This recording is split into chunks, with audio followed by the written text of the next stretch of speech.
So I was thinking about belief and thinking about religion and how we structure our thinking about the framework of our lives. And with the piece around Sinead O'Connor, who has now come out with saying that she's reverted to being a Muslim. There's a thing about reversion versus conversion, which a lot of people who haven't necessarily read into these things would maybe not know so much of. So forgive me if I'm stating things you already know, but my understanding anyway of it is that there is an innate from the Muslim perspective, there is a view that we are all born with an innate God within us, and then we could then be raised in different religions, but then we can revert back to being a Muslim afterwards. So that's essentially what Sinead O'Connor is referring to. The Prophet Muhammad is stated as saying, "No child is born except upon fitra," and fitra is as a Muslim. It is his or her parents who make him or her to be a Jew or a Christian or polytheist or whatever. And the statement of going back to something that has always been there, of course, in itself is a belief that is a transition that has happened. A convert from one religion to another is kind of almost the other way around. But there is something that I find quite interesting around how we come to religion in the first place, whether it's something that we've discovered over our time, or alternatively it's something we're born into. If we're born into a family that has a very strong religious grounding in one particular faith, it's very, very common that children go into that. And I've, in my later years now, in my middle age, let's say, I see belief more as more in terms of whether or not it's causing other people harm or not. So it's less of what people believe in, and more why people believe in what they believe in and how they manifest that belief. I really have no preference as to what people's state of belief is. If there is someone who is an atheist, let's say, believing in the non-existence of any form of God, then I'm interested in why that person is an atheist. If someone is a staunch Christian, I'm interested in why. But how they manifest their beliefs and how we manifest what we believe in is something that I'm kind of more interested in. If someone believes that they are somehow able to operate in a way that is in a hierarchy to other people, and I mean that in terms of deciding who lives and dies, or deciding that their way of manifesting their belief should involve harming another person, that stands against what I believe in. I believe in peace and love, to be honest. And I know it sounds like a kind of a bit of a hippie-ish thing to say, which shouldn't actually necessarily be a bad thing at all.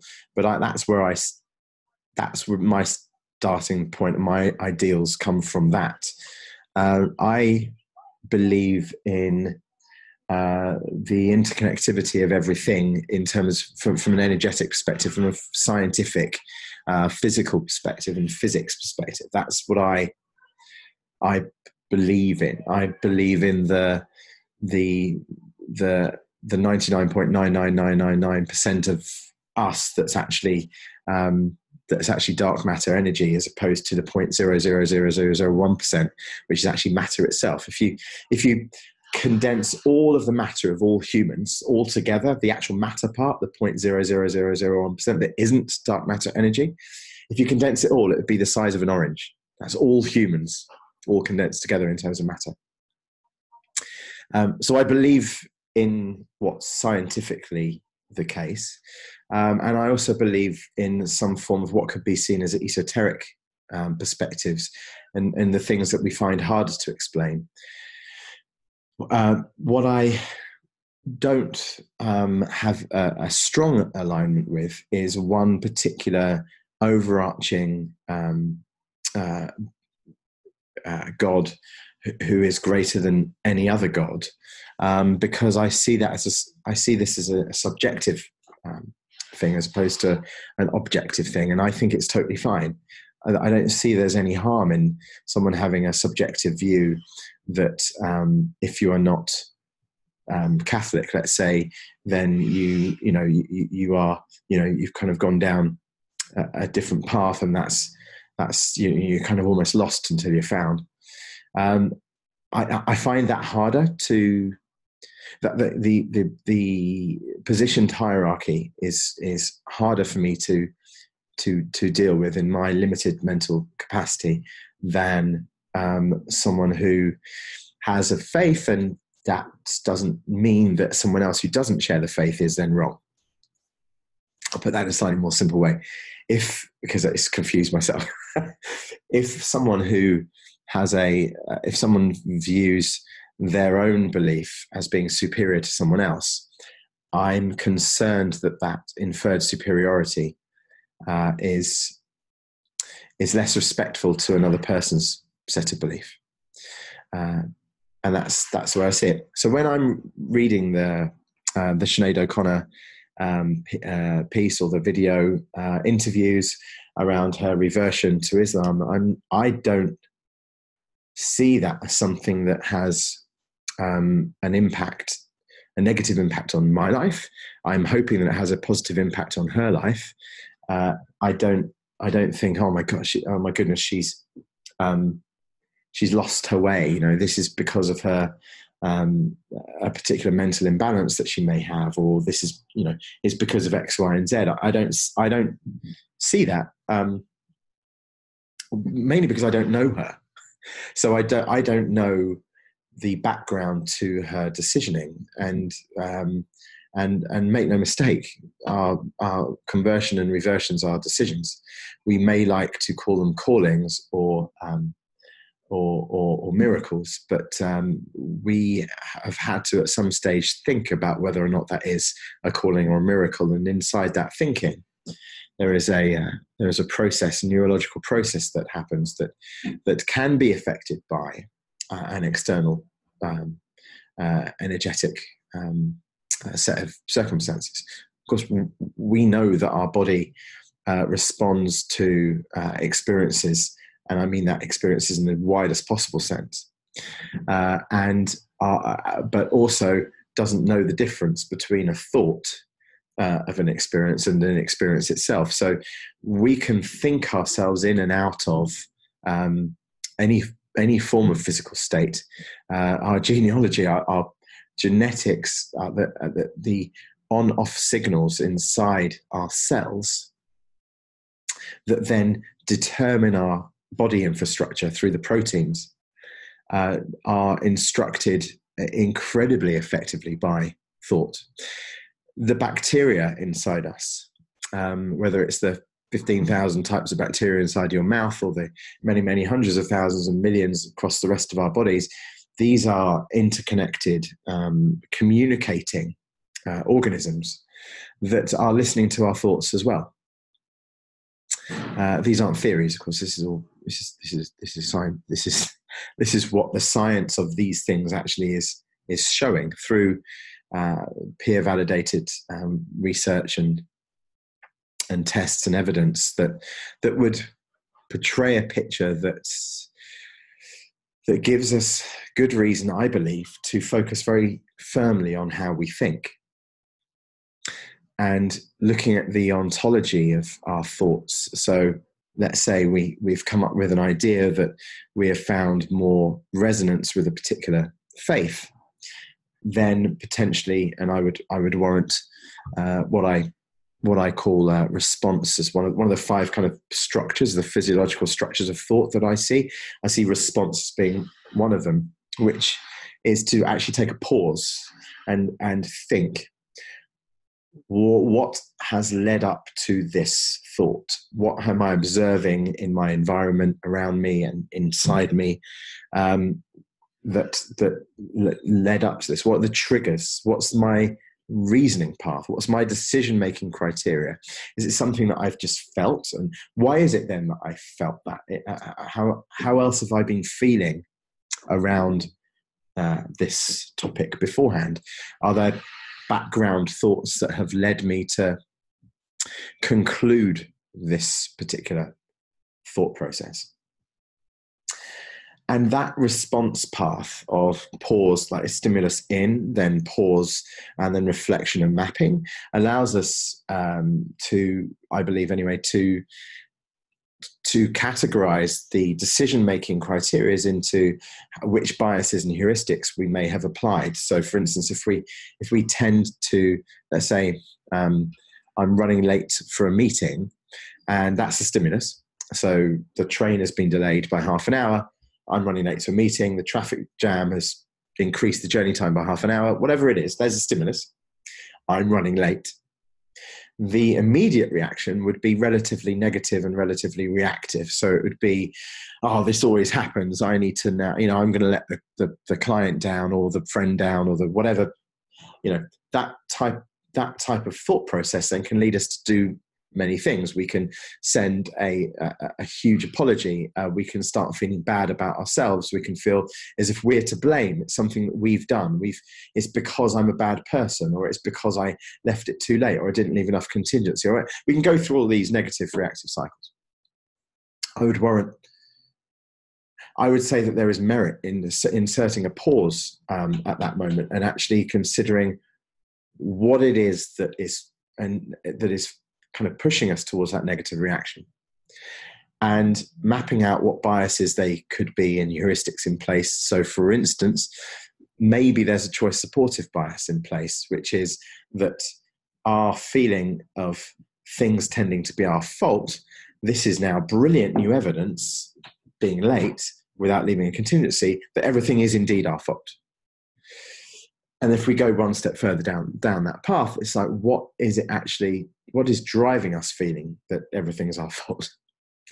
Is it something that's happened in the past, etc.? And the mapping of all of that is something that can happen inside our pause, if we have a framework to do so. And it's something that I'm spending quite a lot of time on, and moving into next year, we'll lean into even more. But the frameworking of our thoughts, that then enables us to subvert our mapping, to hack the mapping into a way that we could actually be more positively responsive as opposed to negatively reactive. Same could apply with a religious choice. The view of one particular religion being the right one for us could well be due to other things that we have thought around about that topic before, experiences that we've had, or upbringings that we've had, whatever else like that. Or it could just be something that just came to us, and that's all good, provided that we actually can work out the ontology, the logical chronology path of how that came. But even if we don't, my kind of in summary, I don't mind, of course, and I have no right to mind if someone has a different religious view than anyone else. I remain agnostic as to, or non-hierarchical as to, which naming of what God is being called the God, because I think I have virtually no understanding of how the universe works. And I'm saying that from studying as much of how it works as humanly possible. I think I've achieved maybe 0.0001% of understanding. How can I understand enough to judge that one particular God is better than another particular God? But then maybe that's not the point. Maybe the point of belief, if you look into the definition of belief, it is very much based around the acceptance of something, especially without proof. So, and I'm taking that from the description that you can find in any search engine or any form of encyclopedia you like, maybe in fact it's the case that we don't need to know more to believe. And maybe that's the feature of it. In fact, maybe there's a leap of faith that says, you know what, I don't need to understand everything. I just know. And I live in a slightly more inquisitive path than that. And that doesn't make my path hierarchically better than someone who has taken a leap of faith and gone, yep, it's a Catholic God and that's it. Or, yep, it's a Church of England God, or yes, it's a different type of, or yes, it's this particular prophet or whatever. That's awesome. And the caveat is purely down to how it is then manifested. If it manifests, that if a hierarchical view manifests in violence, I find that super difficult to deal with. If a hierarchical view manifests in some form of malevolence, even a non-physically violent malevolence, which could be an ism against a group of people, a prejudice that somehow impacts the way that other person with a different belief can live their life and be truest to their own cause. That's where I have a slight concern. And I'm not concerned in a passive aggressive way. It's like concern when I really mean I'm super angry and I want to hurt them. I mean, I'm concerned that, well, that would be massively hypocritical, of course, feeling like that. So my concern is that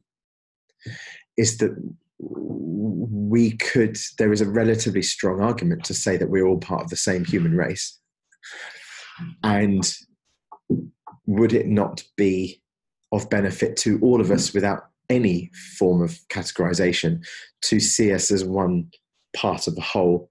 And so why would we want to harm each other and also harm anything else that isn't even human? Now, this sounds really ideological, and I can imagine some of you who might be watching this thinking, this is all well and good, but come on, John, we that's just not the way the world works, and that is what I would call a status quo trap. That's another bias, another psychological bias, which is the past is not only a determination of the future, the past is a framework to how we should live, which I think is one of the most dangerous viewpoints that we can ever have as mankind, as humankind, which is, let's take the past as a brilliant framework to the future. In fact, if we took the last couple of 100 years, I think we've kind of reduced our understanding of life more than we've gained. And part of without going into weird tangent here, I do wonder whether or not one of the increased the issues that we have is the prejudices that we have in terms of how people believe, more so now, especially in light of digital connectivity, where we can actually not only post our beliefs more commonly and more publicly, but also respond to them, or react to them, I should say. Anyway, that's my view. And I hope this has added some value to your thinking. And if it has or hasn't, feel free to join the Facebook group if you haven't already. ThinkUp.tv, just click on join Facebook group. And if not, I shall see you at some point in the future. Thanks for listening. Cheers, guys.